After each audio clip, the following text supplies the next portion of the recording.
José Luis, flaco, estábamos hablando de tus inicios, digamos, como tipo interesado en lo cultural, podemos decirlo así, específicamente en las cuestiones literarias, y nos estabas comentando de estas relaciones que establecieron con algunos prohombres de la cultura santafesina, ¿no? Ahí pasaron los nombres de Saer, de Enrique Buti, de Estela Figueroa y de otros tantos, claro, ¿no? Claro. Y la pregunta que te había hecho en el bloque anterior refería un poco a cómo se fue construyendo de alguna manera o cómo se origina ese interés tuyo por las letras en términos generales, ¿no? Que luego dieron lugar a tus diversas publicaciones que celebramos con este año, con esta última presentación con este último libro de UNL.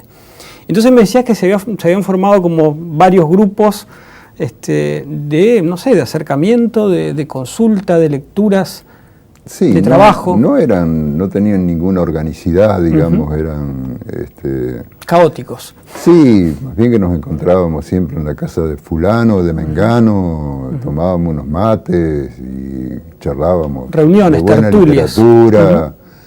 Y bueno, estas personas fueron muy valiosas para nosotros en cuanto orientaron nuestras lecturas, digamos, ¿no? Claro.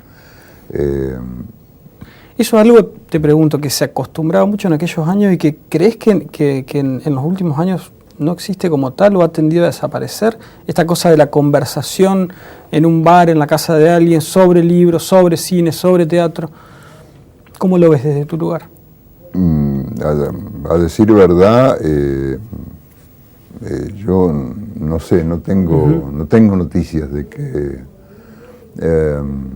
la gente se reúna así, excepto las reuniones que son más de tipo formal, que están organizadas por alguna la Asociación de Escritores, la SADE, la ASDE, digamos, ellos organizan talleres literarios,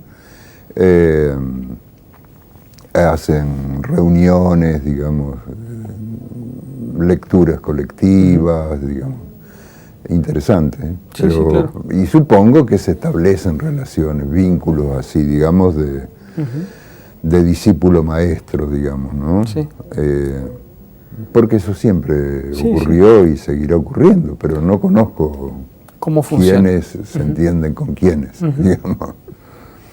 Bien, ¿y cómo entonces se van originando los primeros materiales que luego dan lugar a Fidelia y otros cuentos, del año 76, ¿no? No, estamos hablando del año 68. Claro, pero ¿cómo se va construyendo esa primera obra, digamos? Bueno, mis primeros cuentos tuvieron la suerte de caerle bien a Hugo Mandón, que con Arturo Lomelo y con un hombre que tenía una voz maravillosa, digamos, que era Forzano, un locutor del ET10. Ellos tenían un programa donde se leían cuentos a la noche por el ET10. Claro. Bueno, yo era muy pibe y tanto a Hugo Mandón como a Arturo Lomelo le cayó muy bien a ellos. ¿Le gustó tu trabajo? Un cuento que había escrito, que tenía, según me dijeron, cierto aire a una cuentista que yo jamás había leído, que era Colette, ¿viste? No sé qué habré escrito, porque pasó tanto tiempo. Y eso sucede a veces, viste, que te dicen, claro, esto tiene una resonancia parecida a alguien que claro, a menudo uno no conoce. Claro, yo era prácticamente todavía un chico, ¿viste? Entonces esos cuentos leídos con la voz de Forzano, claro, le daba... para mí tuvieron una resonancia extraordinaria y bueno, quedaron incorporados en mi memoria. Y ¿qué te pasó cuando lo escuchaste? Inflexiones de la voz, y me impactó bastante. Claro. Me impactó bastante. Claro, porque ellos leían a los grandes de la literatura universal, no sé si me explico. Y te colaste entre ellos, digamos. Claro, y me dieron cabida ahí y yo me sentía Gardel. No, y aparte porque sucede algo que, bueno, alguna vez escribí algo sobre el tema de la lectura de la literatura, ¿no? Muchas veces hay por ahí grandes autores que no eran buenos lectores de sus propias obras, ¿no? Y a veces sucede que cuando una persona lee bien un texto, pero bien me refiero no solo a la voz, sino a incorporar como propio el texto, claro, ¿no? Ahí se genera como otro fenómeno más allá de la lectura, que claro, es no sé, darle a eso una sonoridad o una musicalidad, ¿no? Bien. Bueno, eso siguieron las publicaciones de cuentos de modo esporádico, digamos, en el diario El Litoral y en alguna otra publicación. En ese momento el diario tenía un suplemento cultural como sí, muy... en ese momento lo dirigía López Rosa, Rafael López Rosa. Sí, sí. Bueno, tuvo distintos directores de suplemento, también José Luis Vittori. Sí, sí, claro. Sí, inclusive, bueno, ahí publicaron muchos autores nacionales e internacionales, creo también. Claro. Inclusive hay una famosa anécdota, que yo ahora no me voy a acordar en qué año estamos hablando, pero que Borges manda un poema, creo que en ese momento inédito, y se publica por primera vez en el diario Litoral. Es un poema que después Borges incorpora en alguno de sus libros, ¿no? No recuerdo cuál de ellos era. Bien, y entonces, bueno, digamos, ahí ya vas construyendo una suerte de práctica de la escritura o de gimnasia de la escritura. Claro, sí. ¿Y cómo se da esa primera publicación? Yo tenía, digamos, mi impulso, digamos, el deseo, digamos, de terminar un cuento y correr a un boliche y leérselo al primer amigo que encontrara, a ver qué le parecía. Claro. Y bueno, y así fue. Es un buen ejercicio ese, digo, el de someterse a la opinión del otro, ¿no? Sí, sí, sí. Porque, digamos, hay que bancarse lo que venga también, ¿no? No, claro. Por supuesto. No era fácil en esa época. En una oportunidad le leí un cuento al Turco Saer y no sé cómo soportó llegar al final. Y en fin, sí, es un buen ejercicio. Es saludable para la literatura y para uno, porque, digamos, te baja el copete un poco también, ¿no? Claro, por eso eso decía, ¿no? Por ahí, bueno, nosotros también por ahí por el diario estamos muy acostumbrados, pero yo siempre digo que es muy importante recibir la mirada del otro, aunque sea muy crítica sobre el trabajo de uno, porque eso va generando primero un acostumbramiento a la crítica, que es necesaria, y por otro lado lo saca uno del lugar de ¿no? de un cierto lugar de no sé, Sí, hay que ir también cobrando esa fuerza, digamos, que te permita despegarte de cualquier tipo de influencia o condicionamiento. Claro, que es lo que suelen tener, digamos, los talleres o los grupos literarios, digamos, ¿no? Pero lo que me refiero, exactamente, pero lo que me refiero también es que la crítica del otro siempre nos da elementos como para pensar de nuevo nuestro propio texto, ¿no? Con más o mejores armas, digamos, pero a volver a pensarlo una vez que lo publicamos. A mí me pasó mucho en el diario porque yo firmaba siempre con la dirección de correo electrónico, entonces me llegaban todo tipo de comentarios y uno va creando como una especie de masa crítica sobre su propio trabajo, ¿no? Claro. Bien, en la nota que publiqué hace un tiempo sobre tu libro, que realmente me gustó muchísimo, El viejo del agua, yo pensaba en algunas influencias, Flaco, de tu trabajo. En el prólogo de Enrique Buti se menciona a Felisberto Hernández, no recuerdo bien a qué otro autor, a propósito de un prólogo brillante, bueno, como no podía ser menos de parte de Enrique, ¿no? Y yo arriesgaba ahí algunos nombres, por ejemplo, Roberto Arlt, o Onetti. ¿Qué autores han sido en tu vida o qué autores vos ves que han sido influyentes en tu trabajo de maneras directas o indirectas? O simplemente con qué autores te sentís identificado por algún motivo, quiénes te han formado como escritor. Esos son los autores, digamos, que yo rehuí, digamos, traté de evitar, porque es como una punzada que siente uno, es decir, a uno lo tocaron, digamos, ¿viste? Entonces es muy difícil despegarse después de ese, claro, de esa... Después de leer eso. Claro, es como que te marcan, ¿viste? Sentirse tocado. Claro, entonces, ¿por qué? Y porque vos, tu inclinación va a ser la de reproducir lo que digamos, te conmocionó, digamos.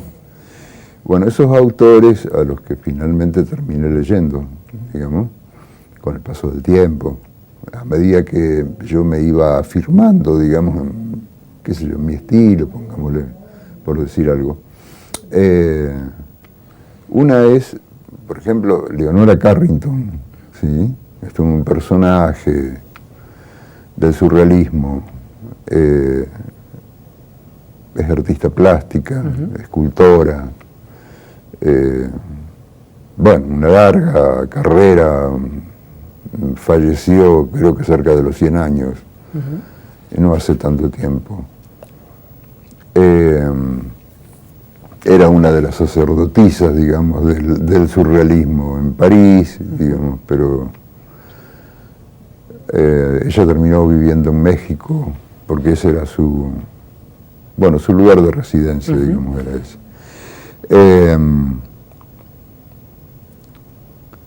Y el otro es Felisberto, el uruguayo Felisberto Hernández, ¿sí? Que no es demasiado conocido en Argentina, ¿no? Todavía no. No, sí es conocido.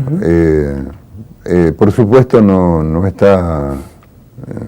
nadie va a pedir desesperadamente que le vendan un libro de Felisberto Hernández, pero... ¿Decís que hay una mayor difusión de la obra actualmente? Yo te diría que sí. Hay buenas ediciones, con una muy buena selección de cuentos de Hernández. Es un grande, digamos. Otro es Joaquín Gómez Vaz, por ejemplo.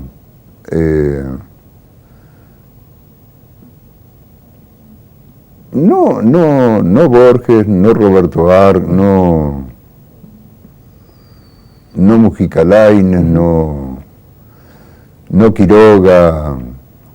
¿Se puede preguntar por qué? Porque, a ver, no tocaban ninguna fibra en mí, digamos, no pulsaban ninguna cuerda. Más allá de que tengo que sacarle el sombrero porque son genios escribiendo, pero... pero se entiende perfectamente.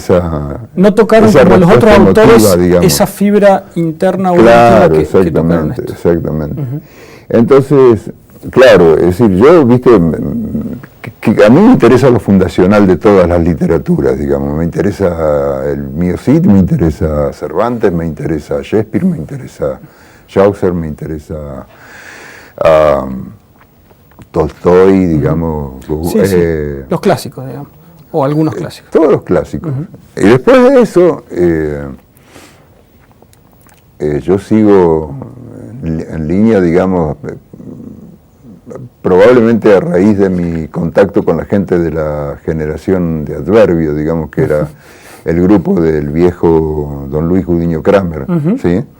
Donde estaba José Luis Vittori, Hugo Mandón, bueno, llegó a estar como el Benjamín del grupo del Turco Saer también. En fin, todos esos eran seguidores de los norteamericanos, más especialmente de los norteamericanos del sur. De modo especial, todo giraba alrededor del Mississippi, digamos. Faulkner, Carson McCullers, Caldwell, toda la obra de ellos en cierto modo apuntaba a Islas del Verano, por ejemplo, de Caldwell, al Camino del Tabaco, pero fundamentalmente a Islas del Verano. Vos leís Islas del Verano de Caldwell y se pierden en el pantano, los pantanos del Mississippi, en los bañados, es un grupo de pescadores, cazadores, digamos, como salen acá. Y se da cuenta que estás leyendo un cuento escrito acá en Santa Fe. Y Faulkner también, que tuvo una enorme influencia también en Saer y en otros autores. Claro, exactamente. Reconocida. Todos ellos, sí. Esa cuestión de la llanura, del río y demás, claro, ¿no? John Dos Pasos, ¿viste? qué sé yo, Truman Capote. Truman Capote es un genio. Capote. No lo digo por, ¿cómo se llama? A sangre fría. A sangre fría, lo digo por los cuentos. Por los cuentos, sí. No, Sí. Es maravilloso. Y digamos, ¿cómo, de qué manera, a ver si podemos hablar un segundo de El viejo del agua, ¿no? Que es un volumen que cómo se va construyendo, es a pedido de la universidad, porque tiene cuentos actuales o crónicas actuales y otras clásicas que has rescatado desde tu primer libro, ¿no? Claro. Y yo decía en mi nota que era una especie de edición necesaria y que era como un acto de justicia, esta suerte de compilación de tus escritos y de actualización de tu obra por ahí para un montón de lectores que no tenían acceso a tus libros anteriores o que no tienen acceso a tus libros anteriores. Claro. Y hay una pregunta que supongo que te habrá resultado muy complicada, Flaco, que es ¿cómo hacer esa selección, ¿no? De entre todo ese material que tenés, algunos publicados, otros no? Bueno, a ver, a lo largo de tanto tiempo uno se reitera, digamos, a veces uno se reitera en una conversación de 10 minutos innecesariamente y bueno, eso ocurre también a lo largo de los años. Uno y a todos los autores una y otra vez sobre el mismo tema y le da un tratamiento más o menos parecido. Entonces traté de cada momento de sacar algo en particular, que tenga la fecha. Para mí tiene todo un significado porque se corresponde con un contexto histórico, digamos, ¿no? Es decir, esos cuentos, por ejemplo, El hombre de los perros dálmatas fue escrito y publicado en 1977, 78. Ahí hay algún cuento de Fidelia también. Fidelia aparece en diciembre del 76. No, sí. No, en diciembre del 76, sí. Y hay otros cuentos de un pequeño, breve compilado de cuentitos breves, digamos. Yo de alguna manera trabajaba ya el microcuento sin tener conciencia de lo que hacía, digamos.